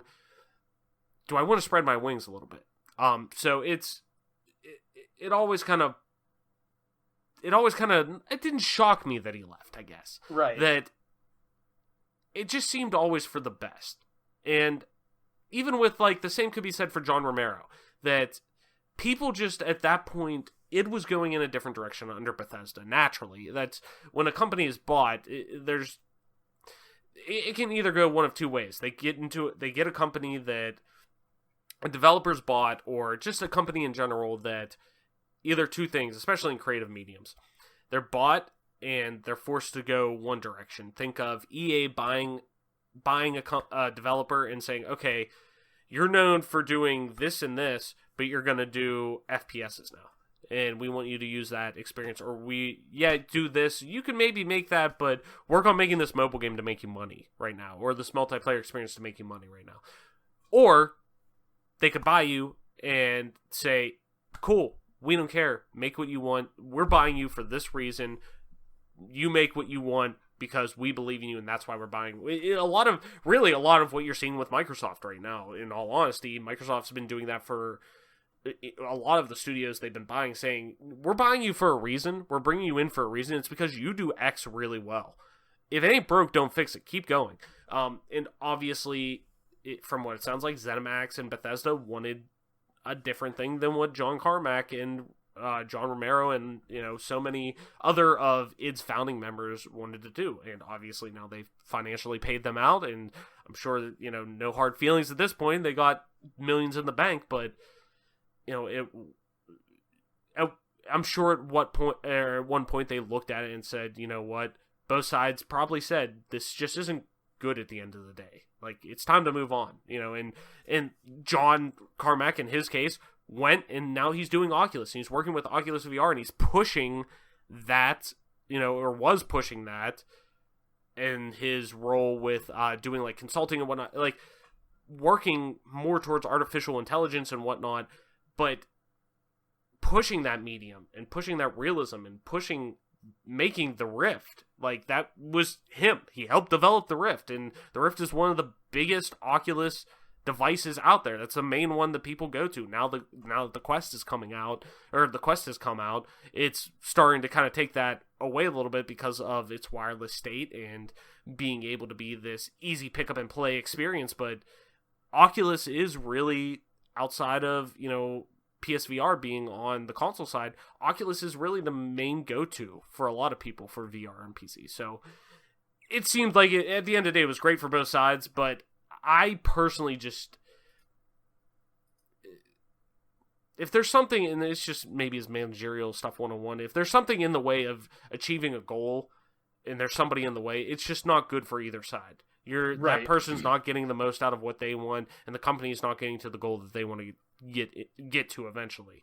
And, Marty saw that with, I'm sure, how, being the game director on Doom, seeing, okay, this is what we want out of this experience.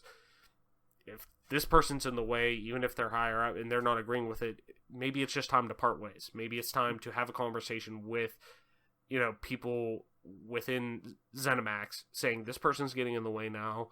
This is the issues that we're facing. It's oil and water. It's just time to end this situation. And, for John Carmack's situation, he wanted to leave and go and work with Oculus because he's such a big name and he's so knowledgeable and so influential with tech that just made sense. So I just don't think we would have gotten what we did with Doom necessarily. So, but yeah. So, Mike, kind of to round it up here, we've talked about Doom a lot today. Let's end it with looking towards the future with Doom, its franchise, and what we can take from Doom 2016. What are you hoping stays with the Doom franchise going into Doom Eternal from 2016's installment? What do you think will help make this transition to the sequel, not make 2016's release look like a flash in the pan, just a kind of one and done type situation? What do you think will prove that Doom is back, baby, and it's here to stay for a long fucking time? I definitely think, for me personally, when I look to make sure a game development company is starting a trend with releasing quality games, not only is it just like the nuts and bolts, like just does the game work? We're talking about where do they go with the story from here? So they did a great job with narrative and storytelling in the first in 2016. What are they going to do on Eternal? And we're not talking about staying complacent. We're talking about what can they do to make it better. What can they do better storytelling wise? The gameplay was solid. The multiplayer was pretty good and fun. I mean, it wasn't like esports, but it was just like a good fun thing to just kind of dick around on and have fun. What can Doom Eternal do to take a step up from 2016? To me, the storytelling was so good in 2016. They have a lot to handle on their hands. It's going to be difficult. What new gameplay nuances can they add? But what can they keep, or what, like, while they are adding, what are they going to, hopefully they don't lose certain parts of the gameplay that people really enjoyed, right? So to me, I think expanding on the storylines for sure, telling the narrative that they told, expanding on that is going to be a very good way. Another thing that comes to mind is somehow intertwining the gameplay with the story more than they already have, which is going to be hard because they did a great job. Mhm. But what can they add to really put an exclamation point on for me? Because I just don't want them to get complacent because the first game was so good and they're just going to, rest on their laurels. I want to see what they're going to do from here. So I think, to me, it's going to be hard for them to go backwards and regress. Mhm. I see at least complacency or progression, but for me, it's like they did such a great job with setting a base with 2016. It's almost like the egg's ready to hatch, and all they kind of have to do is put it in an incubator a little bit and warm it up. Mhm. And I think that's what they're going to do with this game, and it's just going to blow through the roof.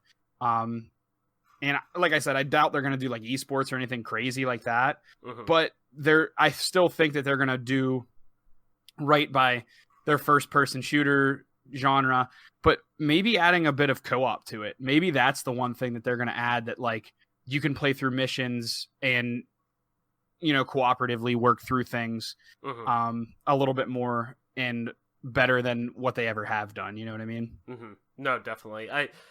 I definitely see. I believe they're gonna do that, especially with the new multiplayer mode that they put in. What was that off the top of my head? Doom Eternal.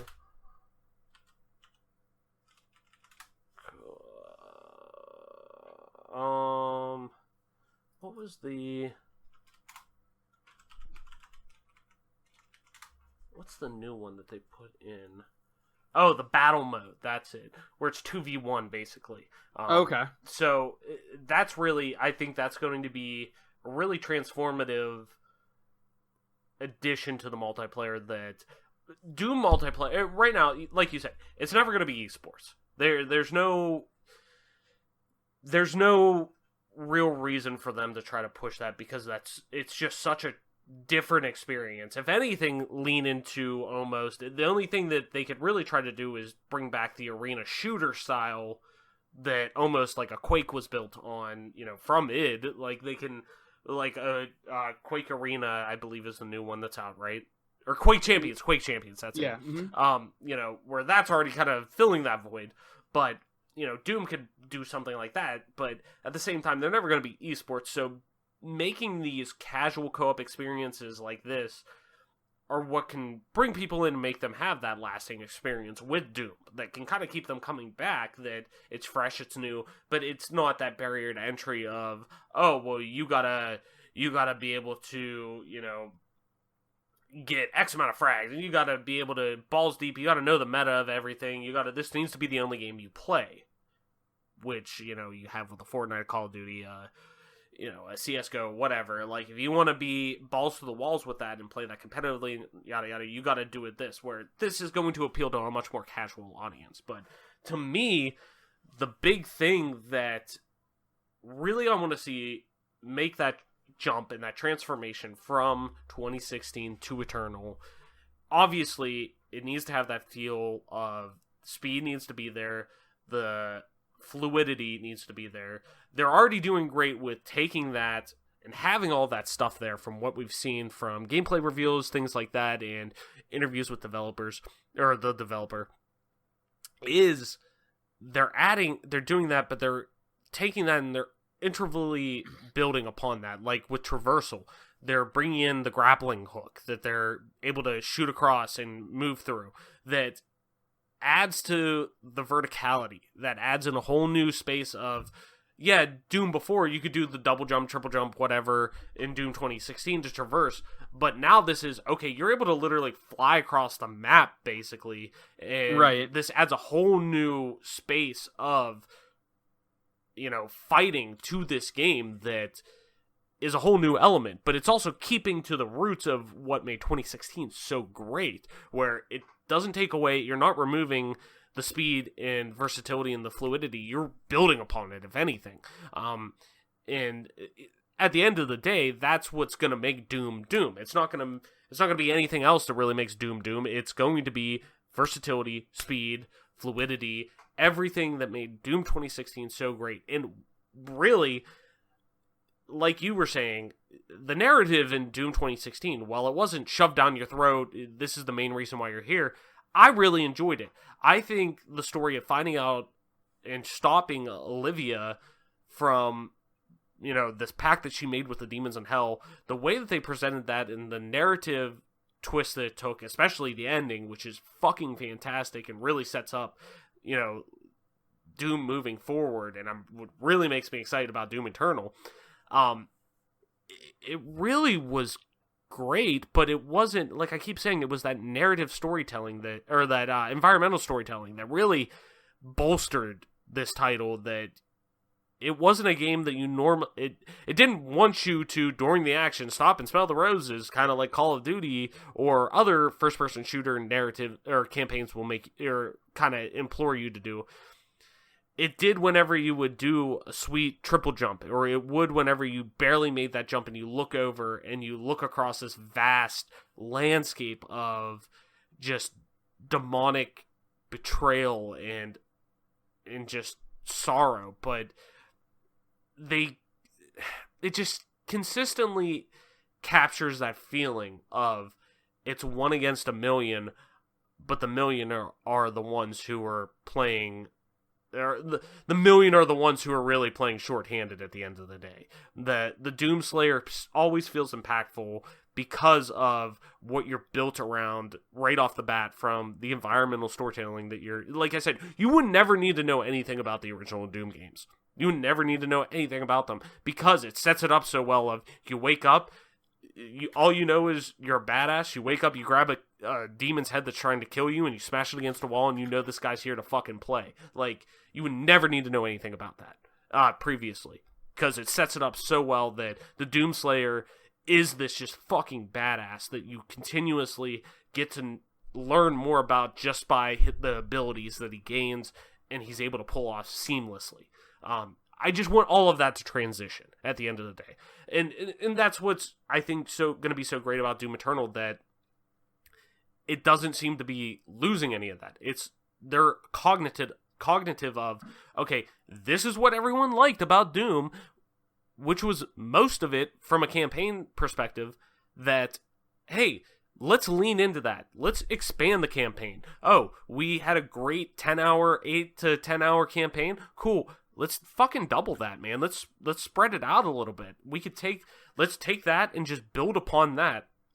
Everything that made this campaign so great, the expanded landscapes and different environments that you were able to kind of traverse, that let's do that. Let's make them more vertical. Let's spread it out a little bit. Let's spread this experience out without taking anything away from that. And it just, I think, are handling the if it ain't broke, don't fix it mentality so well, that I think a lot of developers are sometimes short-sighted with, that they're more worried about, hey, let's just add new things because of new things. Not necessarily. Where at least with id Software and Doom, they're saying, cool, let's add new things, but let's add it with purpose. That keeping in mind what makes Doom Doom, and if it doesn't make Doom Doom at the end of the day, we're not fucking doing it. Period. Right. So, Mike, that's Doom 2016, man, and that's looking at Doom in the future. So, I think that's gonna about do it, man. We talked for fucking 2 hours about this game. I'm now even more excited for Doom Eternal. I'm even more doomed out about Doom. Yeah, so I'm fucking hyped for this game, man. I'm now just wanting to go fucking play Doom 2016 again, too. I'm not going to lie. But I'm going to hold out because I really want to just fucking get into Doom Eternal. We're so fucking close. So, right, Mike, where can people find you online to talk about Doom, Doom Eternal, and all fucking things video games in general? Find me on Twitter at TOYSXLDIER, or on Twitch at MP_Toy All right, that's what I like to hear. And as always, I'm your host, Travis White, aka Travis, on most internet platforms. You can find me streaming time to time on twitch.tv/Travis_.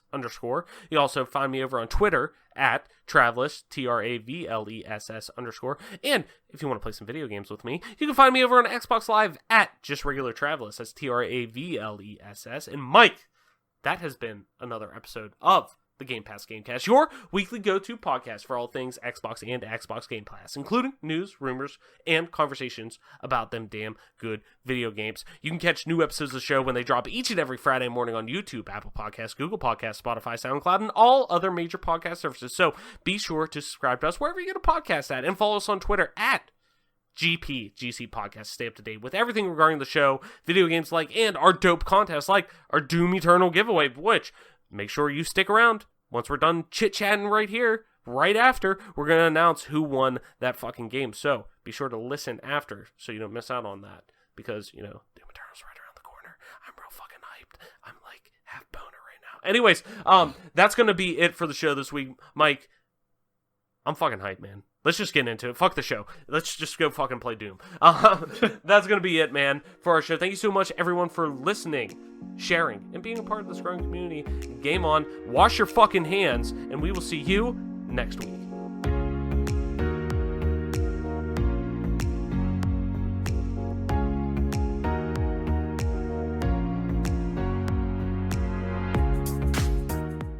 I think the wash the hands thing was very important to make sure I got it. Absolutely.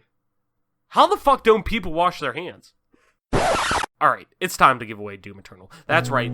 You beautiful bastards were so kind enough to follow us on Twitter at GPGC Podcast, and also retweet a pinned tweet that we've been talking about for weeks about this contest of giving away Doom Eternal. So, it's time to pull that and pick a winner and give one of you a copy of Doom Eternal on either Xbox One or PC. So, drumroll please, future Travis, who is editing this podcast.